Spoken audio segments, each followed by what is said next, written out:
Three Grots in a Vox is intended for a mature audience.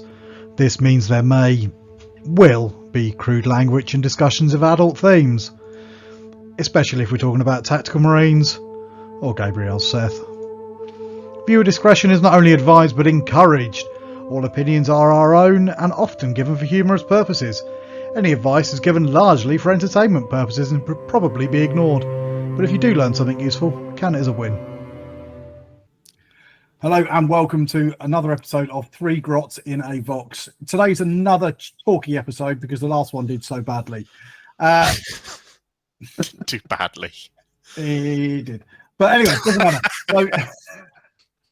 So today we thought that we would do something a little bit controversial. And that is that John's going to plug his OnlyFans. There's nothing controversial about that. People have been screaming out for this for years. They really have. We took the first footage in a hotel. Sorry, we're not going to go down there. We're going down that rabbit hole too far. Important things. My beer for today is Beavertown Laser Crush, alcohol-free. 3% volume. It's actually surprisingly nice for an alcohol-free beer. So why are you on alcohol-free now? Well, I haven't gone alcohol-free. I like my beer very much, but I have alcohol-free beer. No, it's purely because I've got a long night. It's a work night, and I've got a lot to do, so I can't be too inebriated. Yeah. Basically, yeah. So that's why I'm on the alcohol-free beer on a weeknight. Anyway, so what we're actually talking about today is something genuinely controversial, and that is who's Warhammer for? Now, before someone starts screaming at the screen, I'm not referring to the famous Warhammer is for everyone monologue thing that they put out a few years ago. This hasn't anything to do with it. I'm not interested in your opinion. Don't bother telling me. No, this is much more about the current controversy about the third edition of Horus Heresy, but also what Mark keeps whinging about every time we do a Warhammer episode at the moment, and that is that he doesn't give a shit about Warhammer. And I think a lot of that was an opinion that even I got a little bit, and I know John felt too, with the whole switch to 10th edition and the Legends document. Now, I thought it'd be really worth us having a little conversation about, well, who is this actually aimed at these days? Because if we're all feeling a little bit fatigued by it, is it because it's not for us? Is that the point? Are they trying to get rid of us? Are they trying to attract somebody new? Is it a swing and a miss? Is it intentional? And I thought we'd start off by talking about that new Horus Heresy third edition. Do you guys know much about it? I've caught bits here and there. I've caught the edges of controversy of some of them, but I don't know the ins and outs and details of it. I also seen something about how they might have fixed it yesterday, but depending on whether that's the same thing or not on what's going on it. John? I've been on the rule of cool.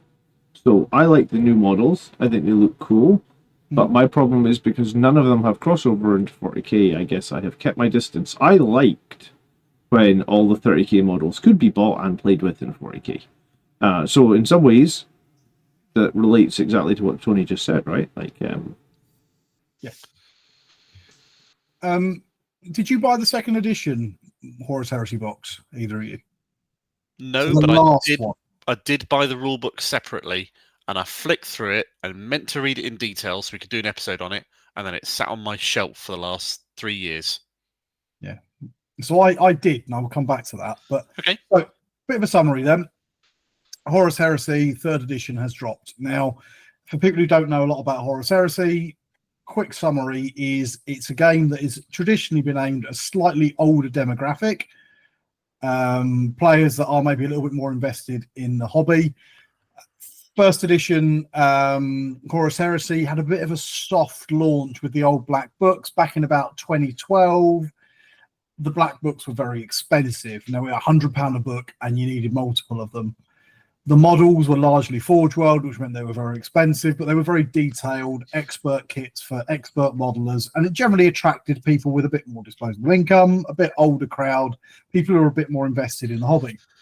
Now, it never really had any kind of like coherent theme throughout the Horus Heresy. It was very And when I say theme, I don't mean about the storyline. That was very coherent.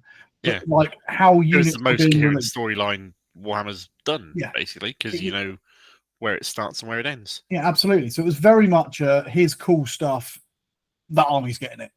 Here's more cool stuff. Everybody's Marines, so that's brilliant. So everybody can have it. Oh, hang on, these are custodians. Sure, whatever, gold. And it AdMech.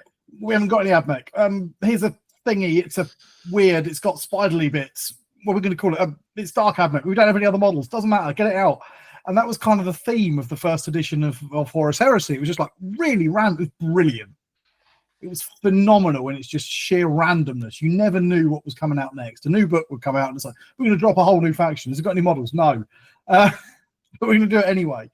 Or we'd release models that have no rules, because it didn't matter. It was aimed at a sort of crowd of people who just didn't care. They were in there for the long haul. They were in there for the cool models. They were hobbyists. They were converters. All right. And that was absolutely who it was aimed at. Do you want to kit bash every model in your army because you have to? Yeah, I want to do that. But it's got to be made out of 3 kits, and each kit's 50 quid. Yeah, we're going to do that too. The second edition rolled around, and a lot of people were very worried about it. But on the whole, it was largely popular. It did bring a few more modern rules that came from 40k over. Things like Dreadnoughts ended up being a little bit broken in the game. But again, older crowd, very narrative focused, don't really care about tournaments. So being slightly broken in places really wasn't an issue. Now, And this was 3 years ago, right? This was the big box they did. Yeah, second edition launched in 2019, I want to say. And it was also accompanied by a refresh of the Heresy models, moving largely from resin and starting to remake all of them in plastic as well. So it wouldn't have been 2021, I think it would have been. I'm sure it was 3 years ago. It was 3 years ago. 2022 then. There we go. Yeah, okay. So it's 3 years ago. And now that was really important because that had a brand new kit, a box, which had shitloads of stuff in it. Yeah. It was a huge box. You had a Spartan. If people who don't know, that's a super heavy variant of a Land Raider. You had a Spartan, 40 Marines and all sorts of other 40 odd Marines, a few characters, big old dreadnought. Amazing box. They priced it very competitively, and it was selling like hotcakes. The Horus Heresy sold beyond what they were ever dreaming of. And importantly, what they also did was they supported all the old, more or less all the old, ridiculous characters that never had a model, weird janky things. A few bits of war gear went out of the way, but they never had a model, and they were just sort of footnotes rather than being a thing. It was quite popular. Recently, though, in fact, I think it was released for, as we're filming this, it was released for pre-order last Saturday, just gone. Was the new version Saturnine. It's got some clever retcons in the lore, which I quite liked, the way they did that. Taking a fan favourite model that never really was anything, and then deciding, well, everyone kept calling it Saturnine, so we're going to go with that, and we're going to call it Saturnine, and things like that. That was all fun. Yeah, there's a little bit of additional context to add into there as well, which is worth us mentioning, I feel. And that is, a year after Horus Heresy version 2 launched, 40k 10th edition launched. And at that point, we'd been before that was 9th edition. We were playing with all these lovely toys of Contemptor Dreads and Leviathan Dreads and all the cool stuff that we had been able to be used in 40k out of the Heresy era. And these are being made into plastic. And the plastic kits they were doing were awesome. Yeah. They were beautiful for the new Horus Heresy edition. And then 40k 10th edition runs around and you can't use any of it. Yeah. So that did take place. We've run it into the ground over previous episodes, as Tony has said, but it's worth highlighting that happened a year after Horus Heresy 2 launching. I was coming back to that, but that's all right. Sorry, my apologies. But anyway, yes, we might as well talk about that now. So I mentioned earlier that I bought the box. I've no intent of playing Horus Heresy. I bought the box because I wanted the cool stuff for my 40k. Yeah, I was going to say it was one of the reasons it sold so well, because there'd never been a plastic Spartan before, right? Yeah, absolutely. And one of the big things that they were doing at the time was saying, well, because you had things like that, what was it called? The big tank they made. Kratos. A Kratos tank. And they were saying, right, we can release all these models. You can use them in 30k, you can use them in 40k. And people going, brilliant, what great value for money. I can use them in 2 game systems. That can justify that. And you think, well, you're never going to play the other game system, but it doesn't matter. I'm going to justify it that way. And people did. It sold like hotcakes. Anyway, like Mark says, 10th edition rolls around. Anything that's got heresy written on it, gone. That's it. No, can't have it. But you've only just released this. You can, but it's in Legends. Yeah.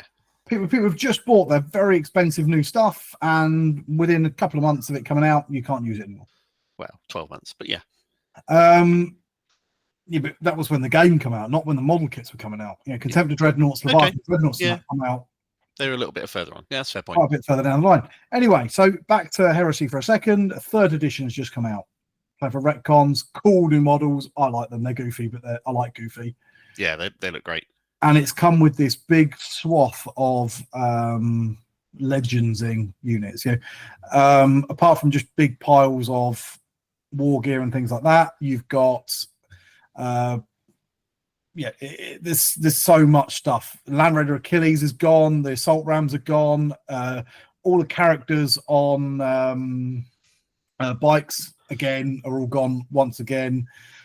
Which poor old White Scars get shafted every single time we do something like this, don't they? There's not many units left at this point. Even some of the cool stuff. Big Blood Slaughterers, the Greater Brass Scorpion, one of the coolest kits Games Workshop have ever made, gone again. So it went from 40k in this edition, and now it's gone from Heresy as well. And understandably, people were relatively upset. Now, a lot of these units never actually had official models. They were kit bashes, or they were weapon options or equipment options for existing characters. But the things we mentioned earlier on, Heresy tends to attract a much older crowd. People like doing that. They're willing to put in the money. They've spent that money on the Forge World fancy thing just to kit bash it into something else. And what they've said is, well, this crowd that is focused purely on narrative, interesting, cool, hobby stuff, we've just decimated your everything.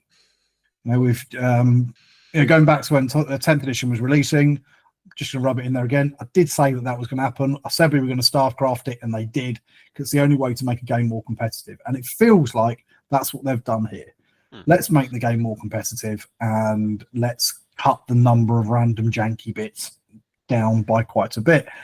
And understandably, after people have spent many, many years, many thousands of whatever currency that is you use, people aren't very happy about it. And the upshot is that Saturnine has been selling like shit. It's just not selling. Is that documented, or is that narrative? What do you mean? Have you got facts to back that up, or it's mixed? Okay. So it's mixed. So the local game stores are struggling to shift them, and that data's out. But obviously, Games Workshop themselves won't release their own sales data, so we only get stuff from local game shops. But even some of the things you can see, because the fact things just aren't selling out. Now you could say, well, that's because they've just made millions of them because they had all the problems with the launch of the previous Heresy, but it seems unlikely at a certain point. Now, I know personally that up in like previous Horus Heresy box releases, because we all know those big boxes, like you mentioned earlier, are so good value for money, right? Oh, gotcha. Like if you just wanted 40 Marines in the Spartan tank, you were making probably like a 30 or 40% saving on buying the starter box, regardless if you're playing Horus Heresy or not. If not more. So I remember being in that camp of like, I really want to buy this Horus Heresy box, but I think where I was in my life at the time, I just didn't buy it from like a financial constraint. There was no reason I didn't buy it, because like I just want it. I bought it for like, I didn't get it for financial reasons, but then I was also as cool as the new stuff is for 3.0, like I just have zero drive to want it, because it's like maybe for a kit bash or something, sure. Yeah. I mean, I confess I want some of the Saturnine Terminators, mainly because they look like Terminators used to look when I got back into Space Hulk back in the 90s in the first time, but I'm not massively bothered about them. They could be cool alternate sculpts that we use for Centurions. Yeah, sure, why not? But you're not going to buy a £200 box for that, though, are you? No. If I was going to do that, I'd get a whole bunch of extra jump packs on the side and convert all the foot slogging Marines that come with it into jump pack Marines, because why not? Why not? That'd be cool. Anyway, so that's the current controversy we're in. We've got a lot of people with some now I say a lot of people, the internet blows these things up a little bit, and the actual number is probably fairly small who have got an army that they've managed to invalidate the entire army. But there are going to be people out there that have spent thousands on it, and they've got this super niche army that consists of every model on a bike that now can't run or something like that. That's not the last step of this controversy, though. No. That doesn't bring us to date. It's not. Now, GW released a statement, and they said it before they were going to legacy some of these things, and they did. And then yesterday, as a filming, they released an article on Warcom, which basically said, look, stop panicking. It's still legal. They're officially supported. They're legal in all of our events. We are still supporting them, even if they're not in the real, in the books. It's up to tournament organisers if they really want to use them or not, but we don't think that this game is about tournaments, so we're going to support them in our games. And a lot of people went, oh, phew, thank God for that. That's fine then. I'm all right.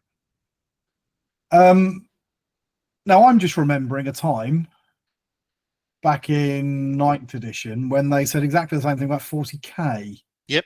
Yeah, that's fair. And these units are not being phased out. They're just unavailable. They're just in there for now because they're more for fun. They're more for fluff. We're still supporting them and that. And then the Legends documents come out, and they were all so wildly overcosted and completely unusable in games with broken rules. And their abilities were crap and all this. Yeah, stuff. Yeah. Which meant that basically they were gone. You even if you were allowing Legends, you wouldn't have any reason to run them. And don't get me wrong, I'm not a competitive particularly player, but at the same time, I do draw the line at really working hard to lose. Which some of the legacy stuff was for 40k. And so as much as they're saying, well, we're going to support it, well, they can support it as much as they like. But if they charge 3 times what a unit is worth, nobody will run it. And then they can say, well, nobody's running it anyway. So I'm not quite so sold by their fix. At the start of this episode, you had a go at me for being a bit of a downer on GW recently. I'm just commenting that you have. And I thought, well, that's why we're talking about it, because I thought let's shine a light on why Mark is being down on GW for this edition. Okay. So that's our current state with Heresy. Skimming over Age of Sigmar, because we don't talk about it much. A year ago, we had Age of Sigmar released. 4th edition, I think. Yeah. 4th edition Age of Sigmar released. And what happened with 4th edition Age of Sigmar? Well, we removed an entire Sacrosanct chamber from... Which is a fraction of Sigmarines. Sigmarines, models that were only 6 years old. Mm-hmm. We just invalidated that. We got rid of loads of old models for Skavens and Orcs and Chaos and all sorts of... Again, massive cull for a game that's only existed since about, 2012, something like that, I think, for first edition Age of Sigmar? Something like that. So these are all, a lot of these are models that are relatively new. Mm-hmm. I mean, then, there's still 40k models that are older than them and haven't been re-sculpted yet. Although, there's less 40k of them models that are now older that than the the older entire game ones are getting system. there. But yeah, sure. But the point was that they did the same thing. They went through, they culled the range, narrowing it right down. They invalidated a lot of people's models and things like that. And then they said, here's your new game. It's a bit streamlined. In order to play it, buy all bunch of new stuff. Buy all our new stuff. But that's all right. Let's look at the big one, 40k. Well, let's look at it just over the last couple of editions. So 8th edition was launched around 2017, I think. Maybe like 3 years gap between each, give or take. So so about 2017, I think. Brilliant. Here's a new game. And they went all out trying to bring in a lot of new players, but also it felt like they were trying to bring in a lot of old players as well. There was that whole launch of Primaris. Was that the Guilliman edition? Yeah, Guilliman came out so then the 7th. So it's another big thing there is that was the first time that they had actually advanced the 40k storyline in ever. Basically, yeah. There was a little jump around sort of like 2nd, 3rd edition, then it's stabilised and never changed again. And it feels a bit to me like they did that because they were desperate. They thought that they'd been stagnating and they needed a big, massive push and were worried about losing people. So let's actually advance the storyline, give people what they want to hook them in for another 10 years. And importantly, a bit like Horus Heresy 2nd edition, they really didn't get rid of anything. there was a few characters and weird mounts and things like that here and there. I was looking around earlier trying to put together a list, and it was some of the interesting mounts for some of the Chaos Lords went. Give the people what they want. The Legion of the Damned went. The Land Raider Excelsior and Rhino Primaris disappeared. We're talking very small things here and there, very niche kits that hadn't been around for a while. You lost the Apothecary on a bike. Yeah, when did you start BAC Commander? Just after 8th, yeah, because I got the 8th edition box set. That was what hooked me back in. Because the Hellblasters, the Intercessors, wasn't there Insectors, Bolter ones maybe, and there must have been one other unit in that box set. Maybe it was Outriders. I never actually bought the 8th edition box. It's one of the only ones I missed. I was playing 8th, but I just couldn't be bothered with the starter set because I really hate. This is just a personal thing. I just hate Death Guard. Don't like them. I think we all hate them, don't we? I just don't like the models. It's that whole body horror aspect of it. It always creeps me out. I just don't like it. Anyway, I appreciate what they bring to the flavour and the setting absolutely. and all, but an army that looks like you could paint it by puking all over it doesn't really appeal to me personally. It's just a bit too gross for me.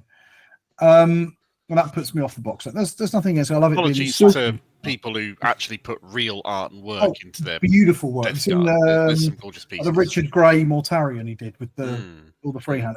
Amazing model, but it's just not for me. Anyway, so 8th edition comes out, and 8th edition was like a celebration of Warhammer to me because it just added all this new stuff. It was the era of Imperial Soup, which were wildly broken, but nobody gave a shit because it really wasn't a very competitive edition. It was very much kind of just have all of the things. And I want to combine this thing and this thing. Go for it. Why not? And that kind of how that whole edition felt.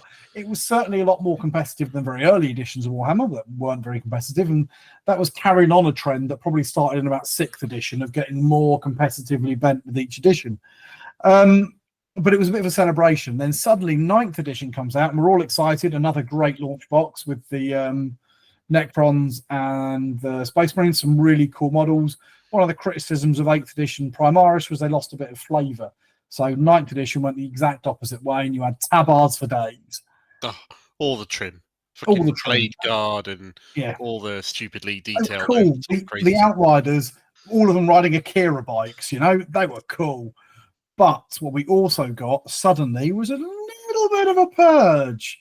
And a few little units, especially the old firstborn ones, started to disappear off the sides, didn't they?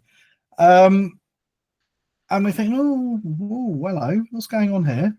It's okay, though. Most of it's still here. Getting a bit competitive for me, but it's okay. The game is still here. And then suddenly Arcs of Omen come in. And, actually, no, back to doing mad shit again. Brilliant. We had the launch of Angron and the World Eaters as a standalone faction. That smashed things up for a bit. They had a codex for, 3 months before they got a new edition of the game. It's completely invalidated. But that was quite some bullshit, I must confess. So did Astra Militarum. I think theirs was only 2 months old. By the time people got there, some people had pre-ordered it and it arrived after the new edition had invalidated it. Yeah. Which sucked. But largely, we didn't lose too many things. Imperial Guard have been hammered over the last couple of editions as they've been slowly removing all the regiments for various reasons, but that didn't happen on a big scale. And then 10th edition came. Everything that was 30k, gone. Anything firstborn near enough, gone or made completely useless, so you would never use it anyway. Or except Vindicator tanks. Yeah, except Vindicator tanks for some reason. Predators are still pretty good. Been up and down. But tactical squads. Dead. They might as well be. And we lost some classic units, things like the Landspeeder. I got my first Landspeeder in the starter set for 3rd edition. Yeah. And it was an amazing model at that time. It still is a cool model, full of panel gaps, pain in the ass to build, but it's still a cool model. But no, that's gone. Huge swaths of the codex just vanished. All the variant dreadnoughts gone. You've got the dreadnought, or you've got all the Primaris ones. And the dreadnought again has been made so shockingly shit that you'd never bring it. Yeah, his rules are absolutely stinking. And that's kind of where we're at now. And that's kind of that invalidated whole armies. I worked out that I lost about 4,000 points of my army overnight. Mhm. Now, it needed to happen, arguably, if you wanted to maintain a healthy competitive game, because one of the biggest problems with the competitive scene is balancing the sheer number of interactions. And the best way to do that is to limit the number of interactions, trim down the rules, less special abilities, less auras, things like that, less units to balance. It's the StarCraft approach. If you remember playing StarCraft, if you play it single player, you've got a lot of options and cool stuff. The moment you go into multiplayer, they will disappear and you just get the basic rock, paper, scissors almost approach to playing the game to make it a competitive, fair and balanced game. And that's sort of what they did. And they said, right, it's all going to Legends, but you can still play Legends units. Yeah, that worked out really well for us. Mhm. And that's kind of where we're at. So all of that huge preamble of me jabbering on for about 20 minutes. That was pretty substantial preamble, yep. Leads us on to the question of the evening. Who is this actually for? Because they must have a reason in mind to just piss off all of us old grognards with disposable income.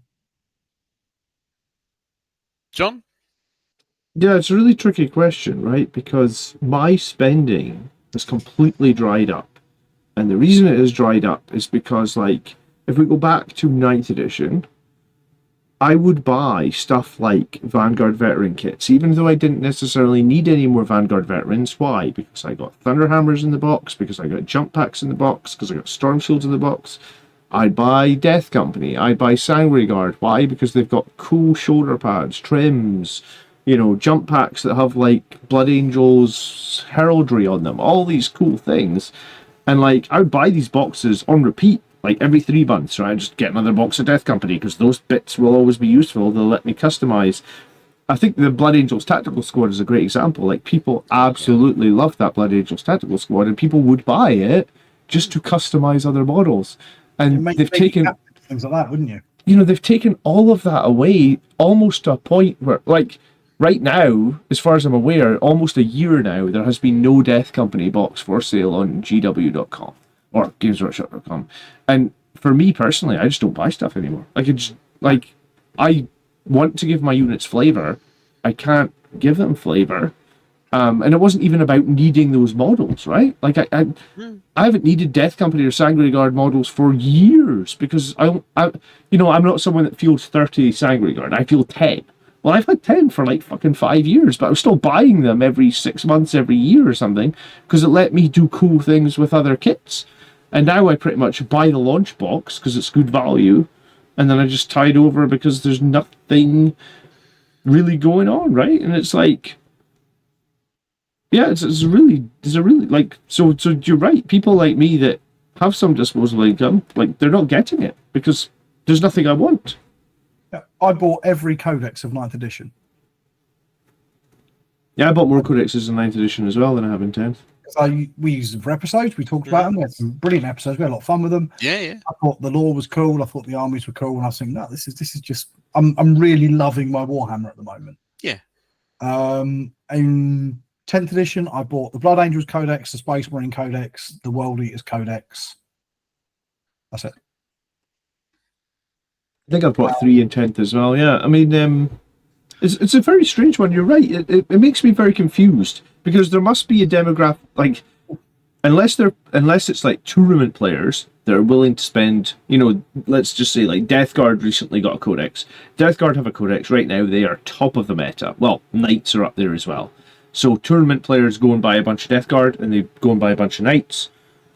3 months, that'll change. There'll be 2 new codexes, Thousand Suns. Tournament players will go buy all those models because they're really strong as well. But like, it does feel like us that maybe wanted to focus on 1 or 2 factions, we're not really cared about anymore.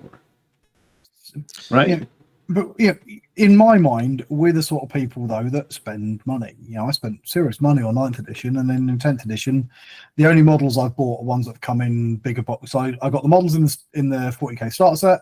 Mm-hmm. I got the models in the Blood Angels starter set for this edition, and I bought a few World Eaters to make that video. So the question then, given that all or a substantial portion of your army has been invalidated, why have you spent so little this edition? Why? And that's the thing, isn't it? But yeah, to me, because it doesn't appeal to me. We said the question is who is Warhammer for? Mm-hmm. Now, one of the things that has been a positive for me has been Warhammer Old World. Now, I've not mentioned it at the moment because, of course, the biggest example of legendsing something was back in whatever it was, 2012-ish, 2011, when they legends an entire game system. And I was a huge Warhammer Fantasy fan. And when they brought out the Old World, they've had the Cathay release that's just come out. It's fucking spectacular. Yeah. And I've been enjoying Old World, and I've been steadily building. But the army that I picked was a Legacy army. It was a Legends army when it started. That was Vampire Count, so I just thought it'd be cool. But the thing is that I don't feel bad buying a Vampire Count's model or some skeletons to convert up and things, because it was. I feel safe in the knowledge that if I buy them and it takes me 3 years to put an army together out of them, I'm going to have a game to play in 3 years. And I think that kind of hits it on the nail for me. I won't buy any old kits because I'm pretty sure they're not going to exist anymore. I won't, like John says, buy kits to convert things or kit bash stuff because there's no point anymore. Because the things you're going to be kit bashing them into or for also won't exist anymore, or there's a good chance they won't. Exactly. So, and I look at it and I go, well, I've got plenty of models already. I've got enough to play a valid army. I don't really have any reason to buy any new ones. I'm not buying them because I particularly want them anymore. I'm not buying them as an investment because it isn't one anymore. Whereas to me, Warhammer was used to be an investment. You felt like it was expensive, but I've got a thing that's I'm going to be playing with it in 10 years' time.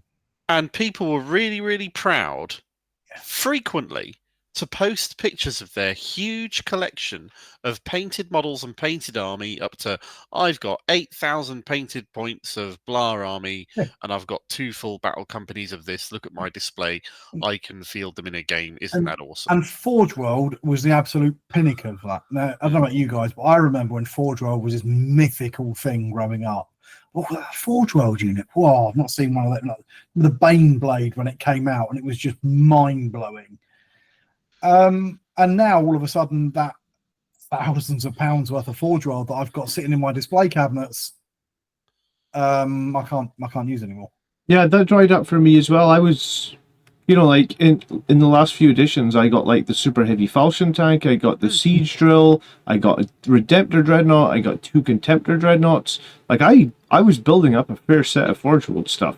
And you're right, they were specialist kits that you were proud of because they were expensive and not everybody had them, and that's just gone the way of the dinosaur as well. So would it be fair then to say that that's left a bitter taste in your mouth that hasn't faded with time? Yeah, I think the thing that really confuses me though, right? The thing that confuses me the most is there are plenty units in the current codex that are absolute dog shit. Like, look at the Strays tank. 525 points. It's the biggest waste of 500 points you have ever seen in your life.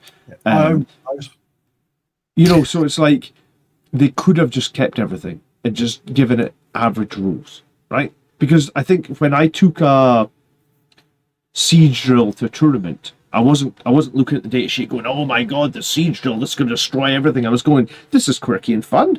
Yeah. I'm going to take it to an event. And yes, in one game, in those 5 games, it will destroy something because it's got a ridiculous melee profile. But in other 4 games, it'll bounce because it only gets like 3 attacks, So it's like, I was taking it because it was fun and it was an investment, like Tony said. And now you don't know if your money, like, it's like saying if I put my money into this investment and I'm going to have nothing left potentially, am I going to invest in it? A return on investment in terms of money. We're talking a return on investment in terms of enjoyment. Joy. Based on the time that you spend building it, painting it, playing with it, all of that stuff. The return on the investment is the fun you get out of using it. I own a Thunderhawk. I don't own a Thunderhawk because it was ever meta. I own a Thunderhawk because it was bonkers. Yeah, that's right. You're crazy. So I think in a roundabout way, the answer is that the game has got to be competitive now, and fun is not a priority anymore. I believe I have the definitive answer for the question that you've posed as the subject of this episode. Go on. And that the answer is Warhammer is for people who will spend money on it to enrich Games Workshop. That is ultimately who Warhammer is for.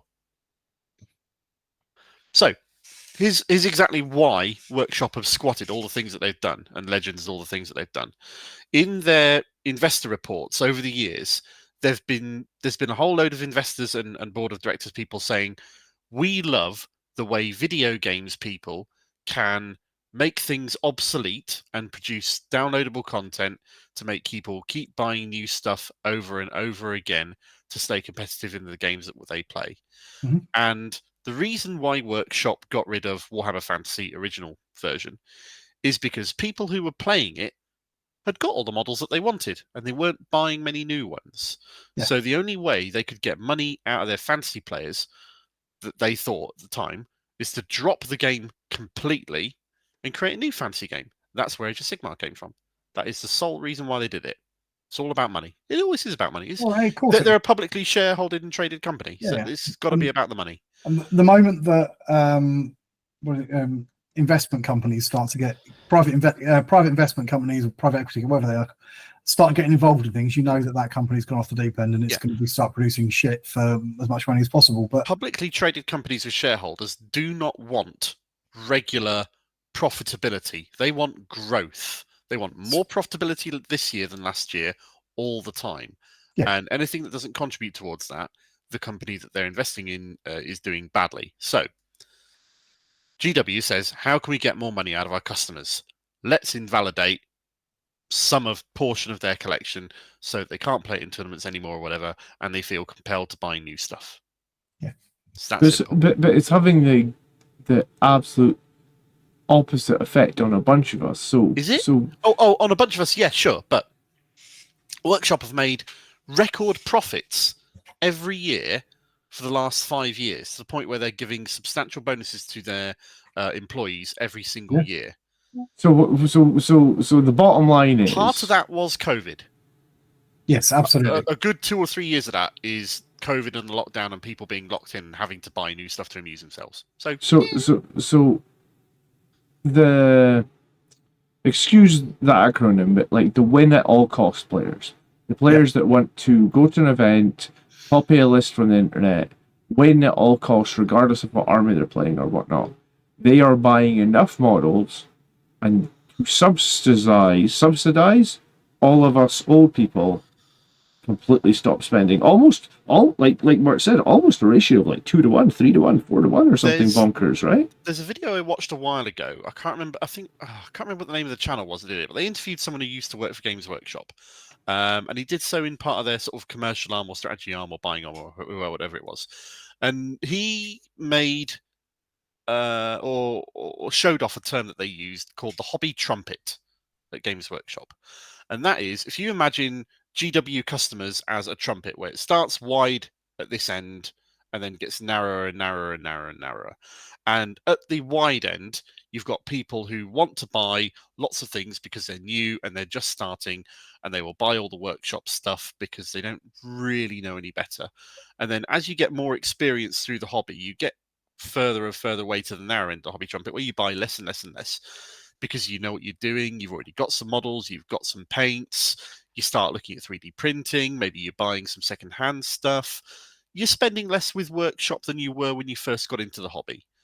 Therefore, from a tactical financial point of view, it behooves Games Workshop to target people who are at the wide end of the hobby trumpet, just getting into it and can be convinced to spend more money on lots and lots of stuff, which is why they're very aggressive targeting practice, trying to get new people into the hobby. That's the sole focus of all of their stores, trying to get as many new people into and enjoying the hobby as possible, because they spend the most money. And experienced hobbyists spend less with Games Workshop. We might spend more on our hobby overall because of the disposable income that we've got, but less of that is with Games Workshop themselves. But they make it like I said, with the kits that I was used to be buying, they made that difficult for me. Like I can't do that. They haven't made it difficult for you.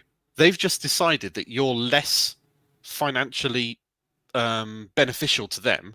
Therefore, they're going to make less stuff for you and focus on people who will make more money for them.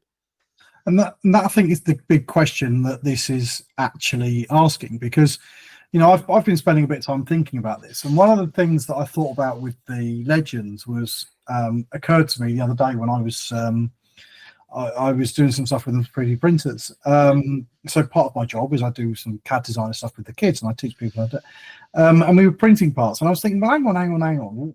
Modern design to workshop kits are very much designed with weird joints and all these sorts of clever things to make optimal. But one of the other things that it's done is made it very difficult to get bits and use bits and do conversions. You can still do it, but it's a lot harder. There are whole companies out there that have based their business model on producing bits, basically 3D printed bits and that for different armies, and some really cool stuff, really like Cromlech and things like that, that are suddenly finding themselves getting almost pushed out of business because they've got nothing that these bits will work with anymore. Mm-hmm. When you combine that with the idea of having lots of legacy units and that in armies, things that don't have models, case in point, the regiments for Imperial Guard, you're almost opening up. Well, we're not going to sell them, and the people want them, so they're going to go to another company to buy them. People are looking for Talon models and things like that online. Other people are making them. For Imperial Guard, I love my catechins. And there's very little I could buy now from Workshop that is around those things. But there is a huge market of people making alternate proxy models for those game systems. So they've kind of got a win-win here, because in some ways they're looking, and they even said that in the article they released yesterday about how they don't want a situation where a new player comes in and can't buy things that fit for their army. Yeah, and from an accessibility point of view, you want new people in the hobby. It makes sense to make things easy for new players. We see this with card games and things like that, because the card game's got a real problem. If they keep having to release things, but more importantly, they keep having to Legends things, because otherwise, if they didn't, people would have a deck and they'd never change it. They wouldn't be buying more cards. Being that I've got a foot solidly in the card gaming world and Warhammer world, I want to address this slightly, because there are fundamental differences in this. If I buy a pack of cards, they're playable right there, right then and there. All I've got to do is build a deck with them, maybe put them in some plastic sleeves or card condoms or whatever you want to call them. With miniatures, you buy them, you've got to spend time cutting them. You have to invest in them and gluing them and building them together and painting them and putting detail and work and effort into making them your own personal works of art. You then express yourself with by playing them on the board game, on the miniatures game. And that is fundamentally different to cracking a pack of cards and putting them in a card sleeve. And this is where I'm going to say, I'm not so sure you're right on this, Mark. I think if you went back 10 years ago, you would be 100% right. But let's think about what products have been absolutely pushed these last few years by Workshop and all its competitors, ways of reducing that hobby, that investment time. We're seeing more and more models with high levels of detailing, which are very quick to paint. We're seeing products designed to get them on the table as quick as possible. And this really supports John's whack players. People who want to go and play a new army really quickly. They're trying to make it quicker and quicker and quicker to be able to get them on the table. And I don't mean it's totally different. It's the same as your cards thing, but it is. In some ways, it could be considered an attempt at trying to get that much faster paced turnover of product that you would get in a card game, because of that less investment you have with that game. It's very quick for you to go, I fancy trying out a different deck. I'm going to go with an aggro deck. I don't have one yet, but I can buy one and get it on the table and use it.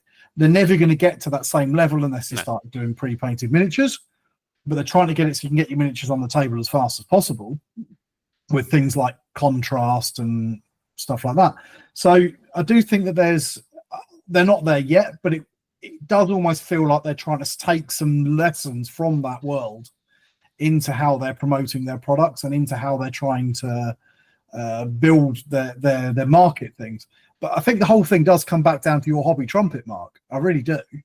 Because effectively what they feels like to me they're saying is, well, we make the trumpet as broad as we can and as shallow as we can to get people into that thing. They buy a load of shit, and if they don't stay in the hobby, it doesn't matter. They've already bought the shit.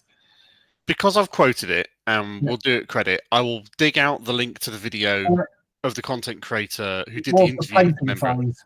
Sorry. It was the paint. I think it was the painting phase or Peach. Yeah, it rings a bell. The was- crew that Peachy used to be a when part of Peachy before he was did on his it own thing. before he left to Yeah. go and do his own I'll thing. dig up the link to that specific Yeah. episode and we'll put it in the video description below. So if people want to hear this Brilliant from the donkey's mouth, Yeah. you can. I did. I watched it as well. I think Mark sent it to me when it Yeah. came out a year or so ago. Can I just say that I think it sucks that they don't care about me anymore, because I would like to buy Oh, things. yeah.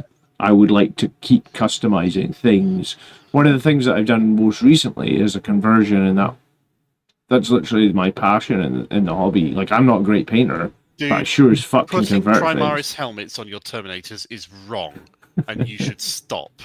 I appreciate you think you're artistically expressing yourself, but it is evil and twisted, corrupted bullshit. Please stop. I'm north of the wall, and north of the wall, there is no rules up here. You know, it's wildling country. To keep people like you out, John. Well, exactly. So you don't have to worry about what I'm doing to my models. But I think it sucks, man. I would literally give anything to just get like a good Death Company / Sangre Guard upgrade sprue. Like, I think it's insane. Because the thing that, for me, that boggles my mind is, like, they have that sprue, right? They've had that sprue for years. Just give me those damn shoulder pads and heads on a sprue and I will buy it. But we can't There get used it. to be just like a torso Mhm. with a bit for legs and a flat bit for arms, Yeah. and you put whatever legs and arms you wanted on. Yeah. What's the problem? I do think that's in. I don't know this, and this is pure speculation. I do think that the rise of 3D printing is one of the reasons they're getting away from that, because it, May well it be. shuts I mean, the down reasons all you these mentioned about third-party that companies and that. does make a little bit of sense. I don't know. This is me speculating. See, here's the thing, though. If I can buy it from the official source, I would rather buy the official one than buy the 3D printed one. Yeah. But if you take that away from me, then yeah, sure. Because the I would 3D rather- printed stuff's brittle and stuff. It's not as good quality. I would also rather financially support people who make the hobby that I enjoy than others in general. 'Cause why wouldn't you? Yeah, absolutely. Absolutely agree with you. So back to the point then. So who are we aiming these games at? Because historically, 40k has been the big game. It's got Kill Team as its kind of entry ramp into it. That's been their big market. Then you've got AoS, which is kind of their equivalent fantasy. It's still a big game in a lot of parts of the world. It depends on sort of regions you're in. Yeah, I mean, And it's you've still got a big Heresy. game in most parts of the world where it's been released, just not and- big 40k. We've always found sort of Heresy tends to aim at an older, more wealthier crowd and a more conversion. So, sorry, just aside a bit here. I was in researching for what we were going to do here. I read up a little bit about Heresy, and Goonhammer did a great article on the new Heresy release. They did a good video summarizing it all up, and they described the new Heresy 3 rule set as the most Warhammery Warhammer you've ever Warhammered a rulebook with. So, if you think 10th edition has sort of like genericified everything and gotten away from all the little granular upgrades for weapons and things and stuff and made it very easy and flat across the board and all this sort of stuff, the new Heresy is the complete opposite of that. Utter complication, all dialed up to 11. Go nuts, you crazy grognards. Which, to be fair, is exactly what Old World's. It's got rules for pigeon bombs in Old World. A very niche unit that could potentially be taken by one very niche faction is part of the main rule set. And on the one hand, I love the sound of that. Love it. But what they're doing with the models is trimming it right back again. So is it still aimed at us older crowd that want that aspect of it? Are they trying to do a bit of a hybrid, keep the complicatedness and the interest in the rules, but slim down the range to cut out competitors and open that hobby trumpet? I don't know. Have they fucked it up completely and now made a game for nobody? 2 complex rules with 2 simple miniatures? I don't know. Have they made a mistake with it? I don't know. I know a lot of the hardcore Heresy people don't like it. I think the new models are cool, and I don't have any. Well, actually, I've got funny shitloads of Heresy models. What am I talking about? I've got loads. Oh, yeah, I bought them for 40k, didn't I? So, whilst I'm not been a Heresy player, I've probably got a pretty substantial Heresy army. I've got a quarter of a Heresy army in one model because I bought Sanguinius and he's 500 points. Yeah. So who's Warhammer for? Back to the original question, John. Yeah, it's like an oxymoron at this point, isn't it? Like I don't have an answer. I'm still here. I'm still playing, but my spend is ridiculously less than what it was before, and I think that's what I can't understand. Is like I don't think I'm alone, because when I talk to you guys, you're basically saying the same thing. When I talk to my friends that are basically like, I have Kev, who's the big Space Wolf player, and he's saying like, we lost this, we lost that. I'm not liking this, and it's just like, so I guess we are just too far down the strumpet. No. But I here's the thing, like if I go back to my Element games, because we use Element Games as an affiliate link in the description. If I go back a few years, there's literally like a $200 purchase every 3 months. That was, so it's like $50 a month. It's not much, but it's every single month, right? Like yeah. I would do that every single month for like 5, 6, 7 years. 10th edition rolled around and it just completely stopped. And I don't think I'm the only person that did that. So yeah, I was worth $600 a year. Like, is that for $1 million company? That's nothing. But there's I feel like a lot of people are in the same boat. Yeah, that's up. I have a theory, and the theory is once the hobby trumpet is as wide as they think they can get it, they will stop seeing growth from that. At which point, growth comes in what they call an incremental step, and an incremental growth comes from them finding small sources of revenue or areas of potential revenue where they could make more money that they're not currently doing. And at that point, they'll go, these people who've been playing for ages but aren't spending much money with us, how can we get them to spend a little more money? And I reckon we'll start seeing all this stuff cycle on back round again. Yeah, you're probably right. 5 years, you think? Give us a time scale.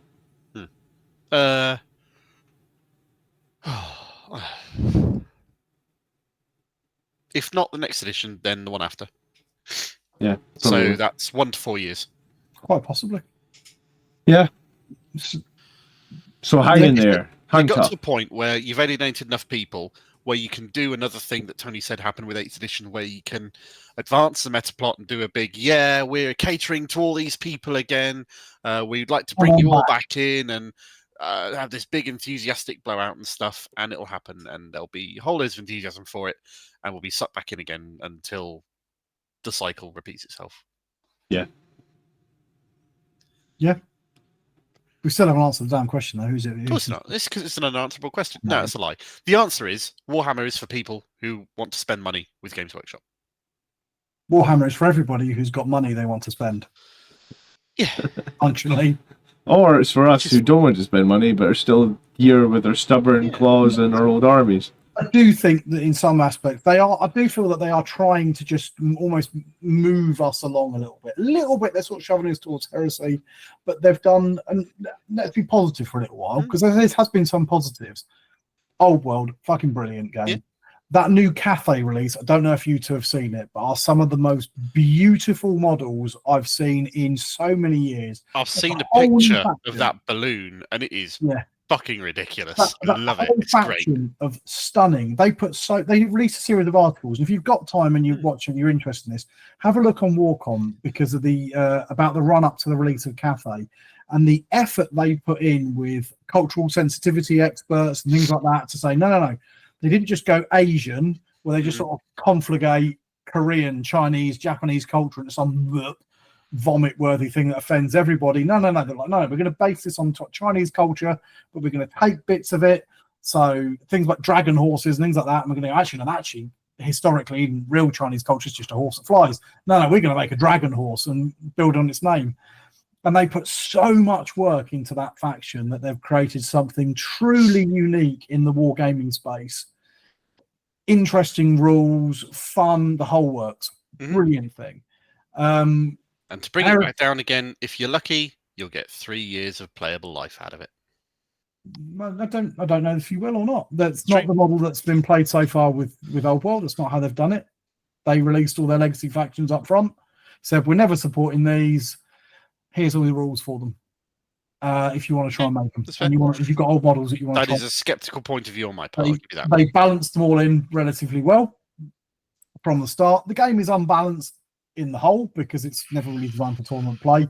Pegasus Knights have been a problem since the game started, but it's been a fun game. We've got other games, Blood Bowl.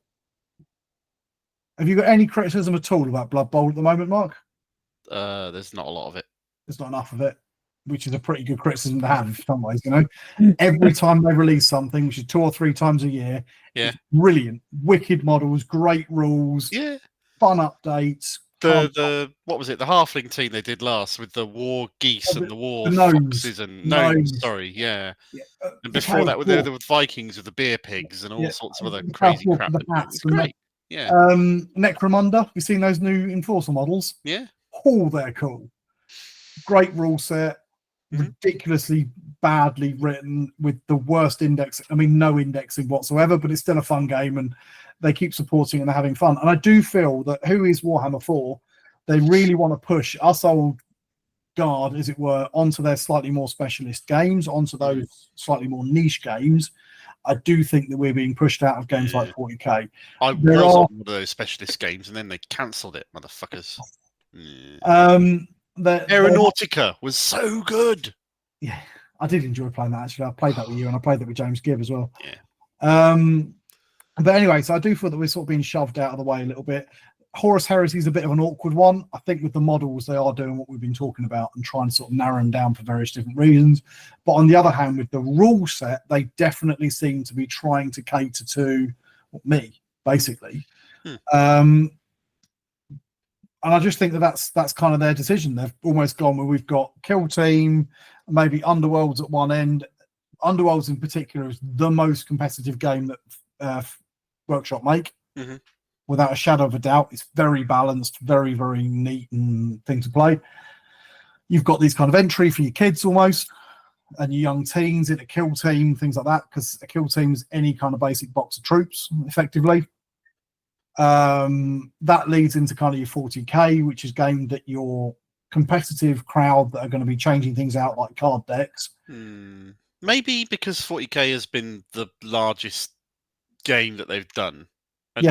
For a great number of years, maybe the generification of it is appealing, is designed to make the biggest part of their revenue appeal to the largest amount of people at the cost of the more specialist. Yeah, exactly. Which makes absolute sense. So, and that's who that's for. That is to appeal to the widest amount of players, from new players who haven't got into it before and don't have a big wodge of different old random crap lying around, to competitive players that are happy to chop and change every 5 minutes. And that leaves you slightly more, you heresy at one end, but really your weirder, your specialist stuff for us old guard. And then maybe, like you say, Mark, in a couple of year editions, they're going to do an 8th edition, do something big and try and get us all back into 40k again. Yeah. I mean, this isn't to say it's all been doom and gloom. There have been some wins for people who've been playing.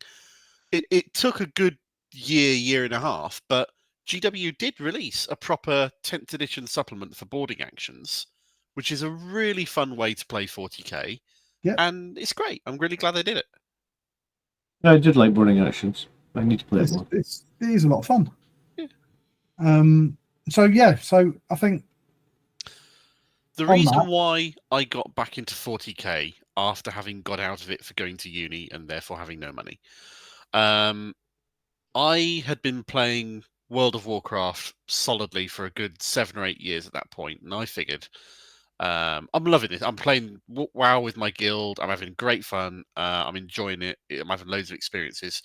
But when this game finally shuts down and turns off, I'm going to have nothing material left to show for my time. I've got a bit of disposable income. I'm going to start buying Warhammer models again, and I'm going to build them and paint them because I enjoyed it, and have something to sort of express myself artistically, materially with after I'm done with it. That's what got me back into Warhammer, and I started playing again because I've got a few miniatures, and why the hell not, ultimately. Doing that and enjoying Warhammer on that level is still absolutely viable, perhaps even more so than it used to be, because the quality models that they do these days are gorgeous. Very, very high, yeah. I can't say they're not. There are the generic Primaris into whatever things of the month. Yeah. But then they do beautiful new miniatures, like the new Dante is gorgeous. The new Mephiston is gorgeous. So yeah, sure. There's definitely a part of it for people who primarily maybe want to collect and paint.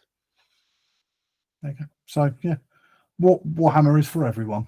Just maybe not that particular bit might not be for you. Good question. There we Thank go. you. I think How do you we'll call- feel about the discussion that your question has spawned, Tony?